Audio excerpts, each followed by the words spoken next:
आज के बाल संस्कार शाला के इस सेमिनार में उपस्थित बड़े भाई और बहुत बड़े सम्मानित पत्रकार श्री संजय कुमार बर्णवाल जी, भाई आशीष जी, दोनों आशीष जी, मनीष जी, रुपेश जी, धर्मेंद्र मंडल जी हमारे साथ चल रहे हैं और हमारे समाज, इस देश के कल के भविष्य, हमारे घर के आप सभी छोटे छोटे बच्चों, आप लोगों को देखकर जो पवित्र खुशी हम लोगों के मन में होती है उसका कोई बयान नहीं है।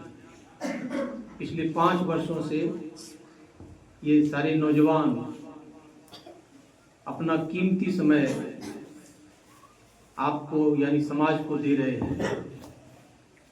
ये कोई मामूली बात नहीं है और ये काम भी कोई मामूली नहीं है। किसी भी समाज की जो रीढ़ है, जो वो आप बच्चे होते हैं। एक समय हम सभी लोग बच्चा हुआ करते थे। अगर हम लोगों को अच्छी शिक्षा नहीं मिली होती तो आज जो हम कर पा रहे हैं, आज जो आपके समक्ष खड़ा हो पा रहे हैं, या पदाधिकारियों की नज़र से नज़र मिलाकर उनकी कमियों को बता पा रहे हैं, तो ये नहीं हो पाता जी। तो शिक्षा अलग चीज है, लेकिन शिक्षा के साथ संस्कार ये बड़ी चीज है। हमारे स्कूलों में शिक्षा दी जाती है, संस्कार भी दिए जाते हैं, लेकिन गायत्री परिवार के द्वारा और इसके जो बाल संस्कार शाला है, इसके द्वारा जो आपको संस्कारित किया गया है, ये एकदम से अलग लेवल से है। स्कूलों को सरकारें चलाती हैं या उसके एडमिनिस्ट्रेशन के लोग चलाते हैं, उनकी अपनी एक हद है, सीमा है। क्योंकि स्कूल में हिंदू भी जाते हैं, मुसलमान भी जाते हैं, सिख भी जाते हैं, ईसाई भी जाते हैं। तो वहाँ का जो करिकुलम होगा, जो पढ़ाई का तरीका होगा, जो सिलेबस होगा, वो एकदम से अलग तरीके से होगा कि कोई सवाल नहीं उठा सके। बात समझ रहे हो मेरी? हालांकि आप इस चीज को समझने के लिए अभी बहुत छोटे हो, लेकिन तब भी हम आपको समझाने की कोशिश कर रहे हैं। लेकिन हमारे आशीष जी, मनीष जी, ये लोग इस बात के लिए, इस बात की कोई पाबंदी इनके ऊपर नहीं है।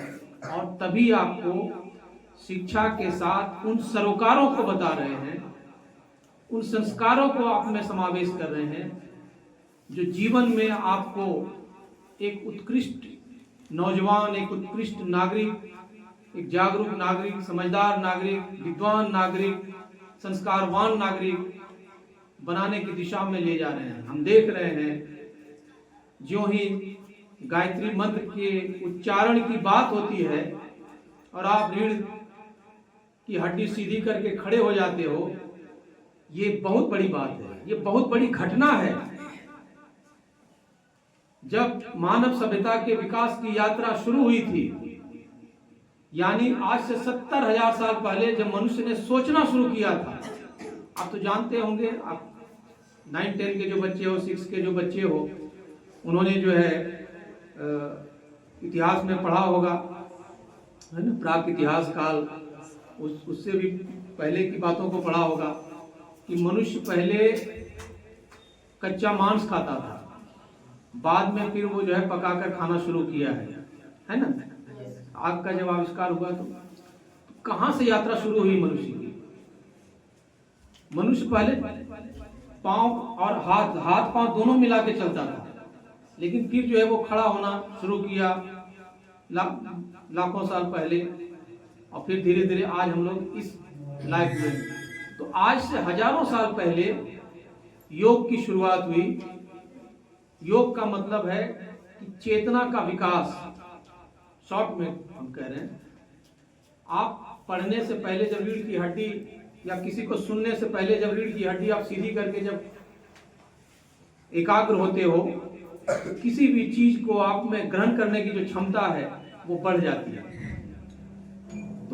हम देख रहे हैं कि आप में वो गजब का जो है परिवर्तन आ रहा है, और ये परिवर्तन यकीनन हमारे समाज को बदलेगा।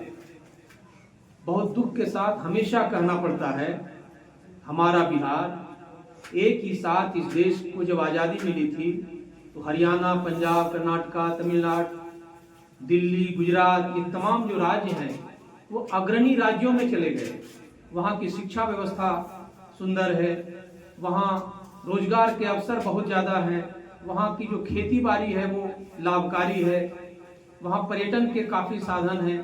और हमारे यहाँ ऐसा नहीं है कि हम भूखे मर रहे हैं, लेकिन अपेक्षाकृत उससे हम बहुत पीछे हैं। और इसके पीछे सबसे जो बड़ा कारण है वो है शिक्षा, और संस्कार के साथ शिक्षा। अब आप इस बात को ऐसे समझो, जब हरियाणा, पंजाब, गुजरात, महाराष्ट्र जब हमारे लोग जाते हैं और जब अपनी बोली भाषा में शुरू करते हैं बोलना, तो लोग वहाँ के समझ जाते हैं कि कहाँ से लोग आए हैं, बिहार से लोग आए हैं। हमको उज्जट समझते हैं। देखो, बोली जो हमारी बोली है, बोली और भाषा में अंतर होता है। भाषा का मतलब है जो ग्रामर के साथ हो, बोली है जिसका कोई ग्रामर नहीं होता है, जो हम आप बोलते हो घर में। यही बोली हरियाणा में भी बोली जाती है, हमारे जैसा नहीं। हरियाणा की अपनी बोली है, पंजाब की अपनी बोली है, लेकिन वे जो है वो उज्जट नहीं माने जाते। क्यों? आप मगही के का जो गाना है, जो आप लोग सुनते होंगे, जो अभी बहुत फुहार है, जो शरीर के अंगों का वर्णन जिसमें होता है, तो और आप पंजाबी के गानों को आप सुनो, पंजाबी के गानों में ज्यादातर अंग्रेजी का वर्ड जो है मिक्स होता है, और वो वल्गर नहीं होता है। उसको सुनने में आपको जो है, आप भाई बहन बैठ के सुन सकते हो, माँ बाप के सामने बैठ के, आप जो है पिताजी हैं, माताजी हैं, उनके सामने बैठ के सुन सकते हो। वो बड़ा प्यारा गाना होता है। लेकिन हमारा जो मगही है, इसका गाना आप अकेले नहीं सुन सकते। अगर आप में थोड़ा भी संस्कार है तो आपको सुनकर बहुत बुरा लगेगा। क्यों? हमारे गानों में न तो सुर है, न तो ताल है, न तो लय है, न तो धुन है, न सरगम है, कुछ नहीं है। सिर्फ जो है मुंह उठा के और चिल्लाना शुरू कर देता है। एक तरह से गाली है। मगही का जो गाना है वो क्या है? गाली है, सीधे गाली है। तो असल चीज क्या है? जिस तरह से आप हिंदी में ग्रामर पढ़ते, व्याकरण पढ़ते होंगे, संज्ञा, विशेषण, कारक, तमाम चीज, काल, ये तमाम चीज पढ़ते हो। इसके आधार पर हमारी भाषा जो है शुद्ध होती है, हम लिखना शुद्ध तरीके से जानते हैं, है ना? कहाँ कॉमा, कहाँ फुल स्टॉप लगेगा, कहाँ स्त्रीलिंग, कहाँ पुल्लिंग, ये तमाम ज्ञान जो होता है कैसे होता है? ग्रामर से होता है। उसी तरह से गानों का भी ग्रामर होता है। वो क्या है? सरगम है, सारे गा मा प ध नि सा, है ना? उसके आधार पर गाने बनते हैं। और गानों का भी बहुत टाइप होता है, काल भैरवी, यमन, राग यमन, बहुत सारा जो है वो गाने का टाइप होता है। लेकिन ये जो मगही गाना है या जो भोजपुरी गाना है, वो उसका कोई टाइप नहीं होता है, वो वल्गैरिटी के साथ होता है। हालांकि मगही और भोजपुरी में भी, अब जैसे होली है, जैसे चैता है, उसमें जो है विरह के गाने गाए जाते हैं।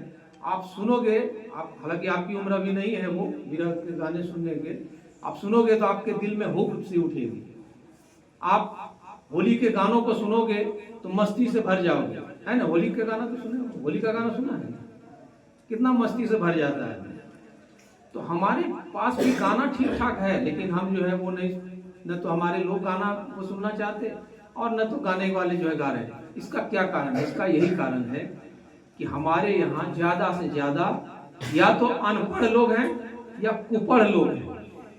अनपढ़ मतलब जिसको अक्षर ज्ञान से मतलब ही नहीं है, किताब कॉपी से कभी मतलब नहीं रहा। अब कुपढ़ का मतलब है कि थोड़ा बहुत पढ़ के छोड़ दिया, जिसको अच्छी जानकारी नहीं है। चीजों की गहरी समझ तब न होगी जब आप सही ढंग से इतिहास पढ़ोगे, भूगोल पढ़ोगे, विज्ञान पढ़ोगे, साहित्य की जब परख होगी, विज्ञान की समझ होगी, इतिहास का ज्ञान होगा, तब आप जो है एक जागरूक इंसान बन सकोगे। तब आप जो है आप गाने सुनोगे जो लता मंगेशकर जी ने गाया है, किशोर कुमार जी ने गाया है, मोहम्मद रफ़ी साहब ने गाया है, मुकेश ने गाया है, अभी अरिजीत सिंह वगैरह भी है, श्रेया घोषाल वगैरह हैं, ये लोग भी ठीक ठाक सब गाना गाते हैं। तो उसको आप सुनने के लायक तब होंगे जब आपकी अपने ही जो आपकी जो किताबें हैं उस पर पकड़ सही होगी, उसको सही ढंग से आप समझ सकोगे। तो ये तमाम चीज़ें हैं। हम तो आपके जो मेंटर्स हैं, जो आपके गुरुजन बने हुए हैं, जो खुद छात्र हैं अभी, आशीष, मनीष, रुपेश, ये तमाम लोग, इन लोगों को खूब आशीर्वाद देंगे कि आप लोगों में ये ऊर्जा बनी रहे, आप में ये हौसला कायम रहे कि समाज निर्माण के डगर पर जो आप चले हैं, समाज निर्माण का जो बीड़ा उठाए हैं, ये जो छोटे छोटे बच्चे जो हमारे कल के समाज के, इस देश के भविष्य हैं, जो बिहार का नाम रोशन करेंगे। आर्यभट्ट आप ही के गाँव का है ना? आर्यभट्ट का नाम जान रहे हो भाई? है? वो फिर तीसरी चौथी नौकरी ले लिया है, पता है? देखो, नौकरी ले लेना हो सकता है कोई बहुत बड़ी बात नहीं है, लेकिन संस्कार जग जाना, मैं जहां जाता हूं आप लोगों की चर्चा करता हूं, आप लोगों को पता भी नहीं होगा। जब स्कूलों में जाता हूं और बच्चों के साथ, कल भी हम जो है कल 3 स्कूल गए, निगोरिया एक है लक्ष्मीपुर का, मंगरार 2 और एक और स्कूल रामपुर, 3 स्कूल कल गए। तो निगोरिया में गए तो वहाँ जो है बच्चा देखे कि थाली लेके घूम रहा है खाना खाने के लिए। आज आपके यहाँ आने से पहले हम लोग अभी एक इवेंट से आ रहे हैं, तिथि भोजन करके एक कार्यक्रम हुआ है यहाँ भिलविंदा स्कूल में। उसमें सारे बच्चों के साथ हम लोगों ने पूड़ी, सब्जी, बुंदिया, रसगुल्ला, आप लोगों के मुंह में पानी आ गया होगा।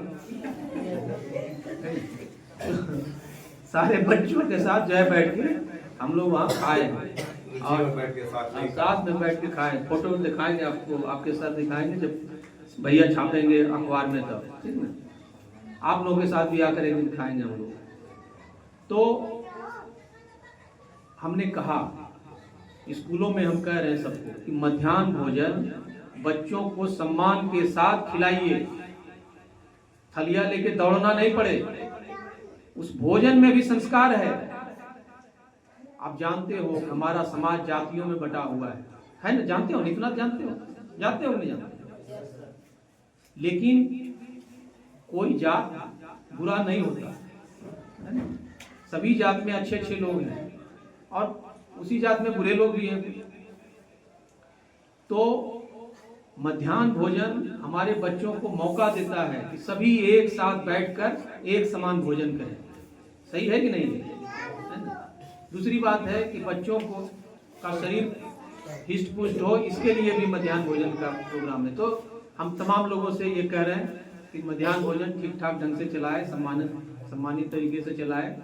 तो ये कार्यक्रम अभी हम लोग जो है करके आ रहे हैं। तो हम कह रहे थे कि एक स्कूल गए तो वहाँ जो है देखे कि थाली लेके दौड़ रहा है। अगर आपके जैसे गुरुजन वहाँ भी हो जाएं तो वो नौबत आएगी नहीं ना आएगी। आपको जो है आराम से बढ़िया से बैठा के खिलावेंगे। ये तमाम चीज़ें हैं हम लोगों को अपने जीवन में सीखना है कि हम भी हरियाणा, पंजाब, कर्नाटक, महाराष्ट्र, तमिलनाडु, गुजरात, दिल्ली के बच्चों के जैसा हमारा भी जो है स्कूल हो, हमारा भी जीवन हो, हमारे लिए भी वो सारे अवसर आवे, हमें भी सम्मान मिले। चाहते हो कि नहीं चाहते बताओ? बिहारी कह के गाली सुनना पसंद है या बिहारी जो है सम्मानित होना पसंद हो करते हो? है ना? बिहारी के रूप में ही हम सम्मानित होंगे, ये प्रण लेना है। ठीक है, हमको प्रण लेना है कि सभी जो राज्य हमसे आगे चले गए उसके टक्कर में आएंगे, एक दिन हम उससे आगे जाएंगे, है कि नहीं? है? होना चाहिए कि नहीं होना चाहिए? होना चाहिए। सब लोग हाथ उठाओ, सब लोग हाथ उठाओ और सब लोग जो है ये प्रण लो। ठीक है, नीचे करो, सब लोग ये प्रण करो कि स्कूल में रेगुलर आवेंगे, है ना? संस्कारशाला में रेगुलर जाएंगे, और घर में भी 2 घंटा 3 घंटा, या तो फिर आप क्लास के हिसाब से भी, क्लास के हिसाब से अगर 5 घंटा भी आपको पढ़ना पड़े तो आपको पढ़ना है। पढ़ोगे कि नहीं पढ़ोगे? है ना? तो ये जो है, इसी बात पर हम अपनी बात खत्म करते हैं। जय हिंद, जय बिहार।